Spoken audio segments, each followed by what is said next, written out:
Son letales, son una máquina de matar. Así ve el periódico The New York Times al Ejército y a la Marina de México. Este viernes publicó que en combates armados en el mundo, los ejércitos matan a una persona por cada 4 heridos. Esto según la Cruz Roja. Pero dice que en México, en la llamada guerra contra el narco, los militares matan a 8 personas por cada herido. Los marinos matan a 30. El diario no aclaró de dónde tomó esta cifra, pero según activistas, los militares tienen órdenes de tirar a matar. Imagínalo por un segundo. Es de madrugada. No hay luces. No hay ruido. Solo el sonido seco del viento golpeando la tierra, mientras una unidad avanza en silencio absoluto. Nadie habla. Nadie improvisa. Cada paso está calculado. Cada movimiento fue entrenado cientos de veces. Y cuando llegue el momento de actuar, todo ocurre en segundos. Precisión total. Coordinación perfecta. Sin margen para el error. No es una escena de Hollywood.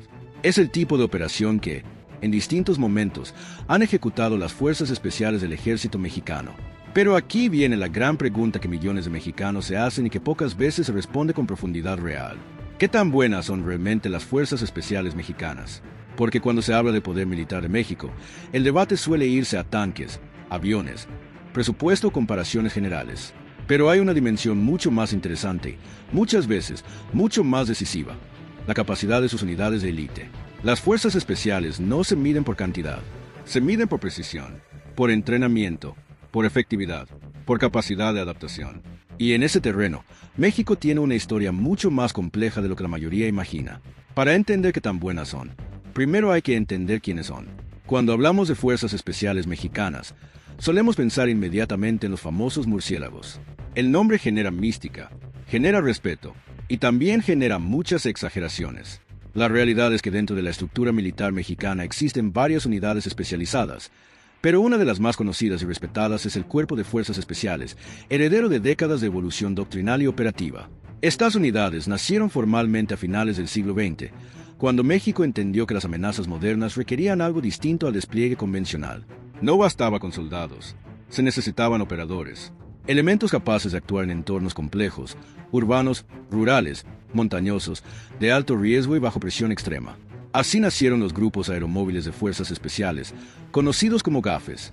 Y aquí es donde empieza una de las historias más interesantes de la seguridad mexicana. Los GAFES fueron diseñados inicialmente para contrainsurgencia y operaciones de reacción rápida. Su entrenamiento incorporó técnicas avanzadas, muchas influenciadas por cooperación internacional con fuerzas de países como Estados Unidos, Francia e Israel. Esto les permitió desarrollar una doctrina mucho más sofisticada que la del soldado convencional. Pero también trajo consecuencias inesperadas, porque una parte de esos elementos desertó en distintos momentos y algunos terminaron integrando estructuras criminales altamente violentas. Ese episodio marcó profundamente la historia de las Fuerzas Especiales Mexicanas. Obligó al Estado a replantear controles, lealtad institucional y procesos de selección. A partir de ahí, la evolución fue profunda. Se fortalecieron filtros, se profesionalizó el entrenamiento, se endurecieron estándares y se redefinió el papel de estas unidades. Hoy, hablar del Cuerpo de Fuerzas Especiales es hablar de una estructura mucho más robusta. Ahora bien, ¿qué lugar ocupan internacionalmente? Aquí hay que ser honestos. No existe un ranking oficial, universal y definitivo que coloque a las fuerzas especiales del mundo en una tabla objetiva como si fuera una liga deportiva. Cualquier lista que circule en Internet suele mezclar criterios distintos: reputación, presupuesto, historial de combate, tecnología o percepción mediática. Dicho eso, varias evaluaciones de analistas militares ubican a las Fuerzas Especiales Mexicanas dentro de un rango competitivo en América Latina y con reconocimiento técnico respetable a nivel internacional. Dentro de la región, suelen considerarse entre las más capaces junto a unidades de Brasil, Colombia y Chile. En entrenamiento urbano y operaciones contra grupos armados irregulares, México tiene experiencia real que muchos países no poseen. Y aquí entra el tema de los llamados murciélagos. Aunque el término suele usarse popularmente para referirse a unidades de élite, su peso está ligado a la imagen de operadores altamente especializados en incursión, reconocimiento y reacción. Su prestigio viene de su nivel de exigencia. El proceso de selección es brutal. Resistencia física extrema, privación de sueño, pruebas psicológicas severas, entrenamiento de supervivencia, combate cercano, tiro avanzado, inserción aérea, contravigilancia. Muchos entran, muy pocos terminan. Y eso es precisamente lo que define a una fuerza especial seria. No el uniforme, no el nombre, la tasa de deserción y eliminación durante entrenamiento. En algunos ciclos, menos del 30% de aspirantes logra concluir. Eso coloca el estándar mexicano bastante alto. Ahora hablemos de efectividad. Esta es probablemente la pregunta más difícil. ¿Cuántas bajas producen por herido? No existen cifras públicas consolidadas y verificables que permitan establecer una relación exacta de bajas enemigas por cada elemento herido. Y eso tiene sentido. Gran parte de esa información es reservada o simplemente no se divulga con ese nivel de detalle. Lo que sí se puede analizar son patrones operativos. Históricamente, las Fuerzas Especiales Mexicanas han participado en operaciones donde la superioridad táctica ha permitido neutralizar objetivos de alto valor con bajas propias relativamente reducidas frente a escenarios de altísimo riesgo. Eso habla de entrenamiento, inteligencia previa y coordinación. No significa invulnerabilidad. Han sufrido bajas, y varias han sido relevantes. Pero comparativamente, su capacidad para operar con precisión ha sido uno de sus puntos fuertes. Eso nos lleva al equipamiento. Aquí mucha gente imagina presupuestos casi ilimitados. La realidad es más matizada. México invierte recursos importantes en equipamiento de élite, pero está lejos del nivel de gasto de potencias como Estados Unidos. Un operador puede utilizar equipo cuyo valor acumulado supera fácilmente varios cientos de miles de pesos. Entre armamento, óptica avanzada, visión nocturna, comunicaciones cifradas, protección balística, equipo de inserción y sistemas especializados, la cifra puede escalar significativamente dependiendo de la misión. En operaciones altamente especializadas, el valor tecnológico por elemento puede acercarse o superar el equivalente a cientos de miles de dólares considerando plataformas completas de apoyo. Y aquí está uno de los puntos más interesantes. México ha avanzado mucho en adquisición, pero todavía depende ampliamente de tecnología externa, visores, sensores, sistemas ópticos, comunicaciones avanzadas. Gran parte proviene de fabricantes internacionales. Eso limita soberanía tecnológica. Por eso, si México quiere elevar todavía más el nivel de sus fuerzas especiales, no basta con entrenarlas mejor. Tiene que desarrollar industria propia. Ahora pasemos a las operaciones. Aquí es donde realmente se mide una fuerza especial. No en desfiles, no en exhibiciones, en terreno real. Las Fuerzas Especiales Mexicanas han participado en algunas de las operaciones más complejas de seguridad interna de las últimas décadas.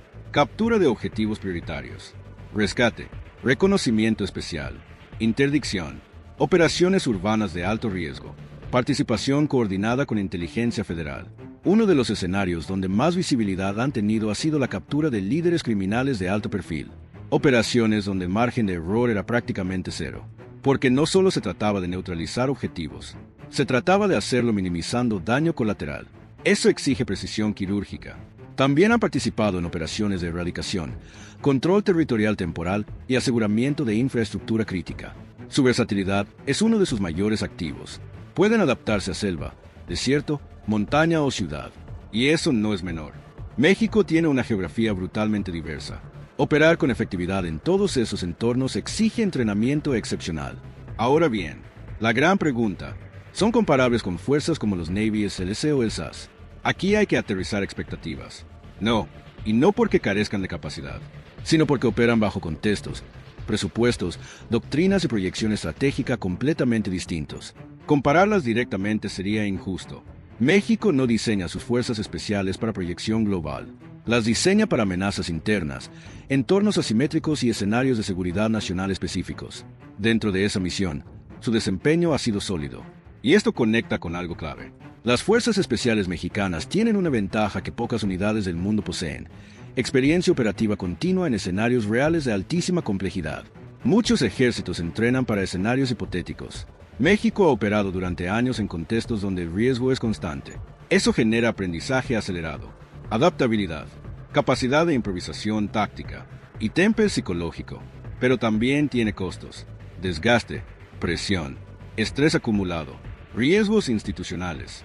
Por eso, mantener calidad exige renovación constante, entrenamiento actualizado, rotación adecuada, apoyo psicológico y modernización tecnológica. Aquí está quizá el punto más importante del análisis. ¿Qué les falta? Primero, mayor integración tecnológica nacional. Segundo, más inversión sostenida. Tercero, mejor inteligencia artificial aplicada. Cuarto, sistemas autónomos.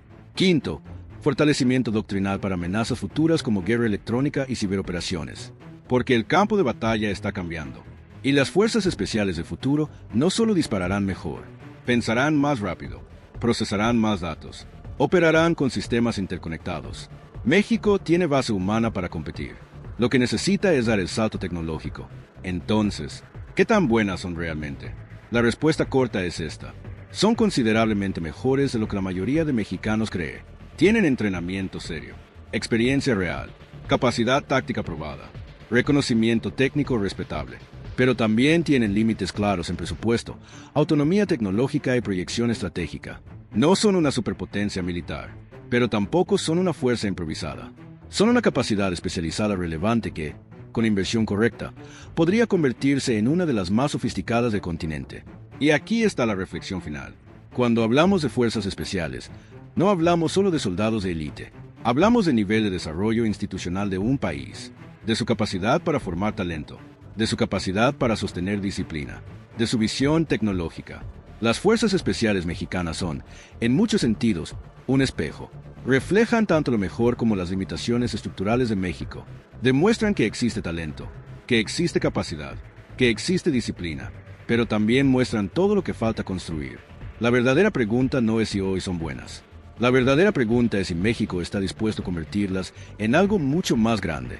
Porque en un mundo donde las amenazas evolucionan cada año, la élite de mañana no se improvisa, se diseña, se entrena, se invierte y se construye desde hoy.